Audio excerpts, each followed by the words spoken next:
It was spring break, and me and my friends went to Cancun for a week.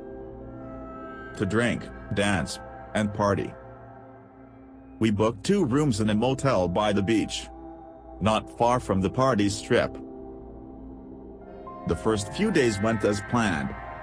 We partied so much that we barely spent any time in the motel rooms. It was amazing.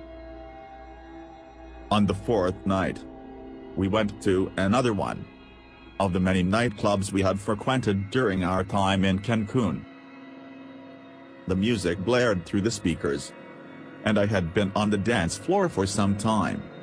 I could feel that I needed to catch my second wind. So I decided to grab a drink.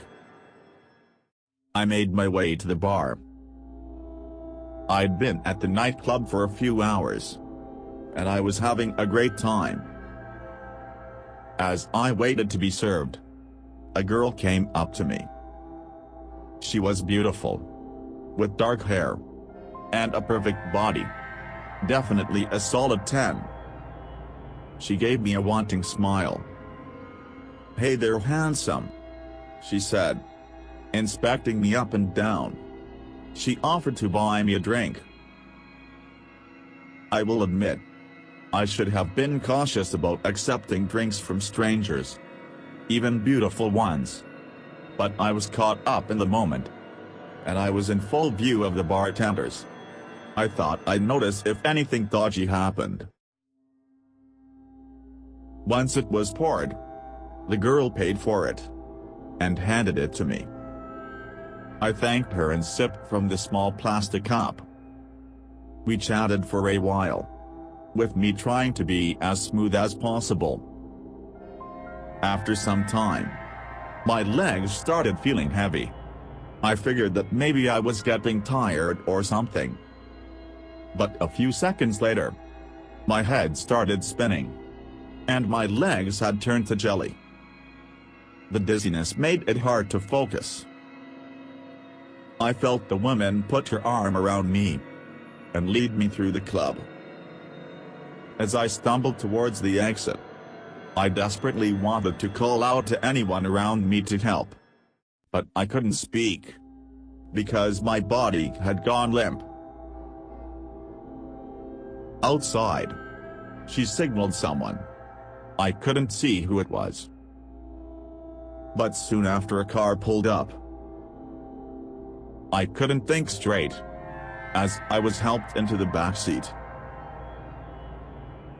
Soon, we were outside an apartment block, and several pairs of arms ushered me inside.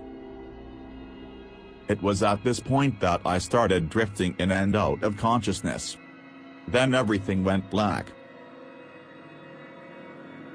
When I woke up the next morning, my body was unbearably frigid and cold.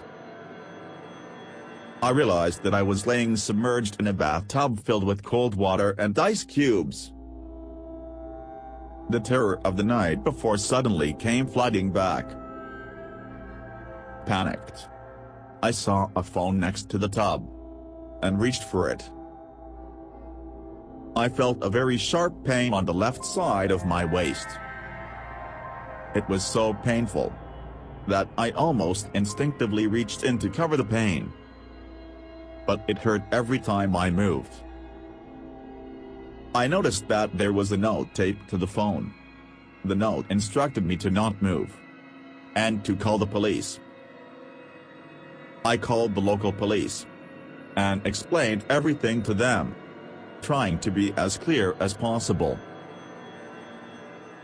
The operator instructed me to very slowly and carefully reach behind and feel if there was a tube protruding from my lower back. I did as instructed, and to my horror, I did feel a tube bleeding into my body. The operator told me that the paramedics were on their way, and to remain very still. The seriousness in her voice forced me to obey her instruction. The next words she said sent a chill down my spine, and filled me with absolute dread. She said, Sir, I believe one of your kidneys